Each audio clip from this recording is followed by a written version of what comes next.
Hello friends, आज मैं बात करूंगी about anti phospholipid antibody syndrome, जिसको हम एप्ला सिंड्रोम भी बोलते हैं।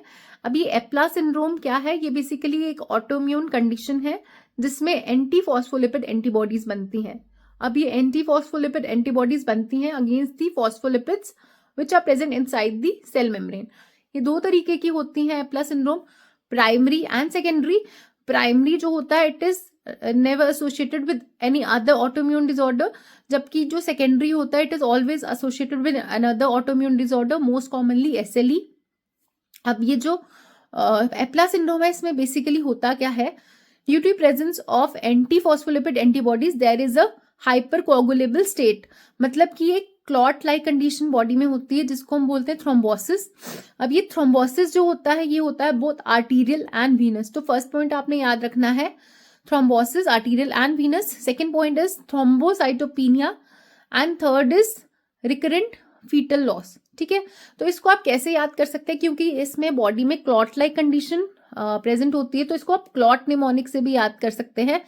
C से याद रखिए क्लॉट फॉर्मेशन, उसको arterial and Venus thrombosis both. ठीक है, L से हो गया आपको लिवाडो रेटिकुलरिस, वो एक स्किन कंडीशन होती है which occurs due to swelling of small venules due to clot formation, और इसमें कैसी अपेयरेंस होती है स्किन की? Purplish mottled like appearance.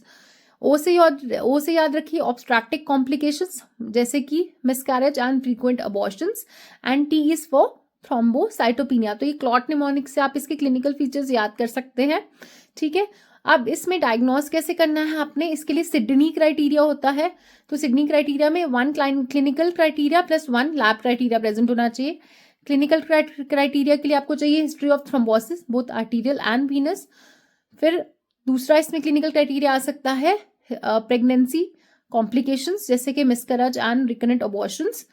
फिर लैब क्राइटेरिया बहुत इंपॉर्टेंट है। लैब क्राइटेरिया में क्या आता है? Presence of lupus anticoagulant first, second is presence of anti cardiolipin antibodies, third is presence of anti-beta-2 glycoproteins 1 antibodies, and these antibodies should be persistently present, मतलब कि ये present होनी चाहिए for more than twice in an interval of 12 weeks। तो ये है आपका Sydney criteria for diagnosis of APLA syndrome, और इसका जो ट्रीटमेंट है life long anticoagulation is needed. तो this is all about APLA syndrome. I hope आपको ये वीडियो पसंद आई होगी। Then do like and subscribe. Thank you.